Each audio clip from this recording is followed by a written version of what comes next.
Hi, Neil Williams here, president of TurnkeyParlor.com. In this series of videos, we're going to talk about what startup training entails. This service is included in all of our Stoelting machine quotes and essentially means that somebody will come out before your store opens and teach you how to use the machines, how to go through the manual, how to clean the machines, the basic operations, how to put the mix in, and so on and so forth.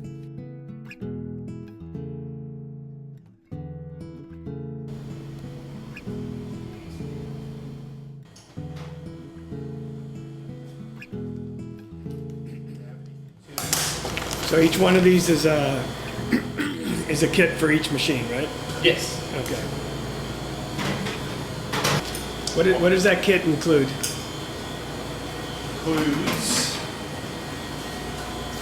laminated, disassembling and cleaning, Okay. reassembling and sanitizing. So you have a bunch of those.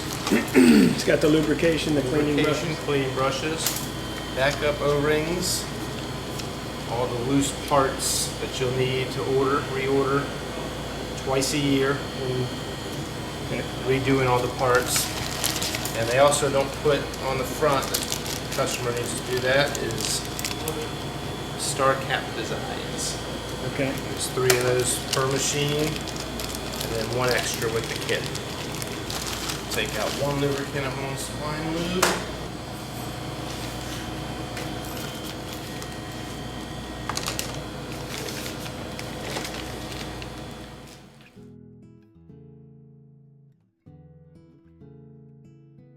Okay, then we start taking it apart. Just take that off gently. Anything new, usually have some parts that stick. Normally this stuff would come off right with it. So, head comes off, 2 hands. We'll put this down to there first and we'll go over the parts that are in there last as we put it back together. In here you have your auger support and your front bushing. Okay. This front bushing, we'll get some lubrication, put some more on there to show you, but this is the only other part that gets lubricated that isn't a black O-ring. As you take this out, you have blades with springs on them. Now the reason the springs lock in, but the reason the springs are important and what sets our machines apart from a lot of other machines out there is the spring pushes off the auger shaft. And in doing so, when you actually get the blade on it, in doing so, it keeps it up against the wall very tight and always scrapes the wall well, so your product's always creamy. So you won't ever have a real So this icy one, how product. often change? Never change? The blades actually have a 5-year warranty on them. Oh, that's good. So, yeah, because of the spring, it will always push. There is a wear line on here, but it's, it shows you right there, but I mean, once it gets to that, it still pushes up in the wall. It's not the wear line you want to worry about so much, it's the kind of the line right there and the sharpness of it. So, you can kind of rub your finger over it, it's flat, see that? But the edges are sharp. So, okay, so you got 4 blades on each side. When you get to here, you want to go ahead and grab the whole thing and take it out as one piece.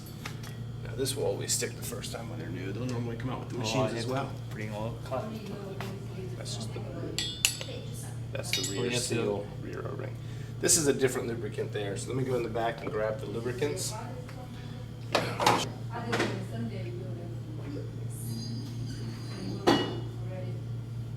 Front and back doesn't matter, same size, whole thing. Yeah, all the parts are interchangeable. There's no left, right, so you really only have so many parts, even though you have 8 machines. So it's, Oh, that one is. it will normally come out with the machine because it's brand new. It's just got a really tight suction on there right now. Okay, so this also has a 5-year warranty on it, and you can see you can never hurt that, even on freeze-ups, anything like that. So that's a big advantage of these machines over any other machine on the market. We're the only one with this one-piece beater shaft like this. Okay, so you see this white lubricant on the back. Yeah. This is the hex drive that sits back there in your gear transmission. Well, any transmission is going to need a little bit of lubricant. You do not need to put this stuff on every time, and this is the only place that this lubricant goes. The reason you don't need to put it every time is because there'll still be plenty on there in between cleanings. So I recommend once every 4 times adding this. It's also, Yeah, 4 times cleaning, we do 1 time. yes. Now, with the other lubricants, obviously you're gonna do every time, because they're being worn out in the machine. This will put it that way. Yeah, well, we're gonna, we'll put it on the edge of the machine here. I got it. I'll just put it there. So, this is where we're gonna start lubricating. This stuff just has a way to open that there. And okay. So you just take a little bit, about 1/3 of what you'd put on a toothbrush. Take that and just get it nice and good along the back. And this is your rear O-ring, very important part, because this is going to keep anything from leaking out the back. And if you do have anything leaking out the back slowly, you have a tray back here that's going to catch it. But if you have it pouring out of there, it's never going to catch it. So say you forgot to put this on, then put this on, we put the machine back together. When we sanitize it with water, if you have water gushing out, you more than likely this is the part that someone forgot to put on. Water in the machine, water on your floor, no problem. You do this without sanitizing and put mix in here, you're going to be starting to cuss a lot. So it's very frustrating. So that is a very important part. I always make sure of that. First thing. So your boot seal goes over that, and that creates a nice tight seal in the back. And then you start putting the blades on. The blades have on the beater, a big notch and a little notch, big hole, little hole. So you can only put them on one way. Once you get 2 on, and you do have to make sure those springs are locked in. The machines do need to work with the springs on the blades. So you're going to start, work 2 in. Once you get 2 in, the beater will stay. So you can just start working the rest of them on.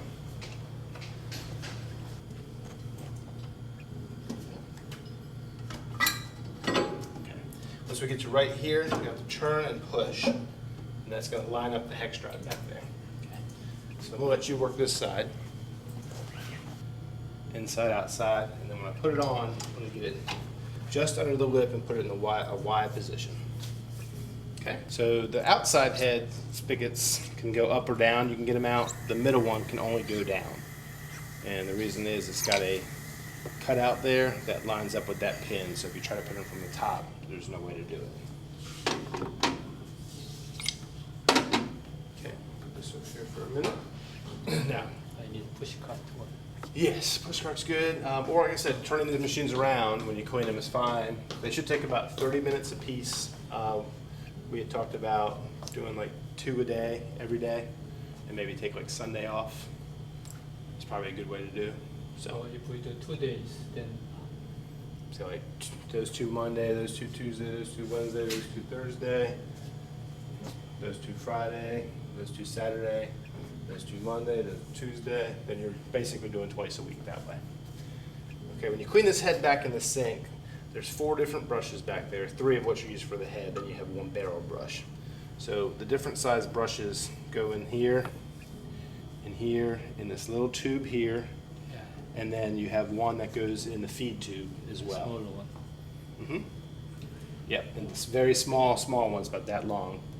And I have to actually break those out because those are still in the O-ring kits back there. So you have your outside spigots that are exactly the same O-rings. When you take these off to clean them in the sink, you want to use like have a dry hand or a good rag that can pinch these and pull them off, because you don't want to stick picks and stuff. You don't want to chip or break these, otherwise you're going to have the stuff leaking out. So when your hands are greasy with this stuff, it's harder. But if you took this rag, you could see it's a lot easier to just pinch it. You can just pinch it out real easy and get it right over the lip. Okay.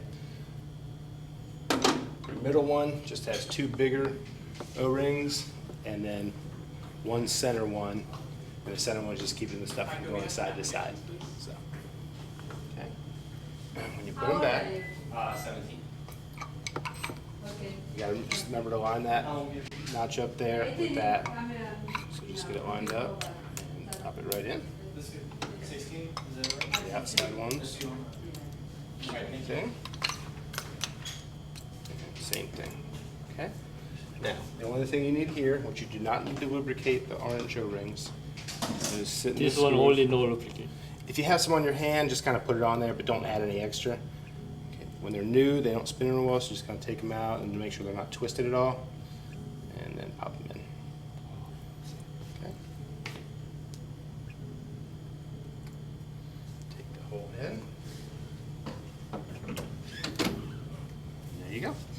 know you're good because you can see about 4 to 5 threads on these screws.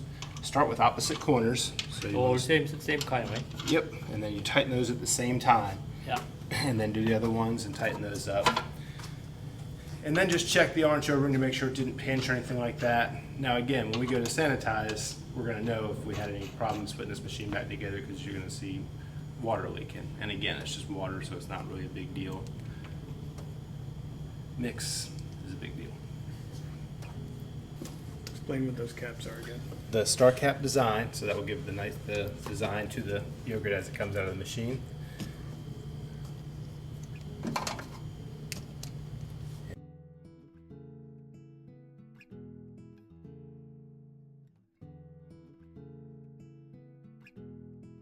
Start the machines up.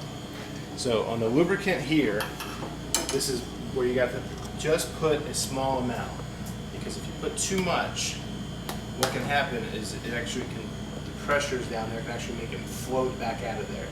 So all you're doing is put enough on there. When you take it out to clean, it doesn't, you know, you're not trying to get it out and it's not coming out. So you just put a little bit. That's all you need. Now, right now we're just going to leave them up here because we don't want to sanitize the machines with those in. We want to sanitize first. And again, if you When you're washing out the clean. we've got sanitizer made. Okay. We make 2 gallons per machine. Okay. And we're going to pour roughly a gallon at each side.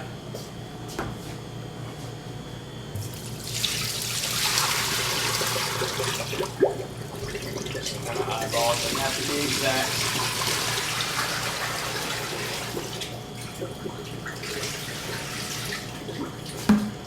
Okay, we'll take our brush. Just want to brush this a little bit. And we're going to go to the front, put it on clean. So no leaks.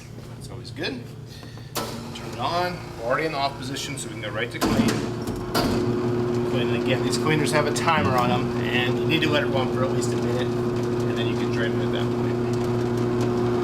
And then after we drain it out, we're going to dry the hopper out with a smooth cloth or paper towel, and then put the feed tubes in, and then we're ready for our mix. When we pour our mix in, we're going to chase the very last little bit of sanitizer out of the front of the machine as well. Somehow I managed to miss it on the video, but all you have to do now to finish this whole process is to put a bucket under the spigots, pull the handles, and drain all of that sanitizing solution into the bucket, and then you're ready to make frozen yogurt. When you're ready to watch part 2 of this video, you can find it on our website, turnkeyparlor.com. Just take a look at the YouTube link up at the top right-hand side of the turnkeyparlor.com pages, or go right to YouTube/turnkeyparlor, youtube.com/turnkeyparlor. In that video, in part 2, we're going to be making the frozen yogurt, pouring the frozen yogurt mix into the back of the machine, and also going through some of the things that you need to do every morning to prep the machines.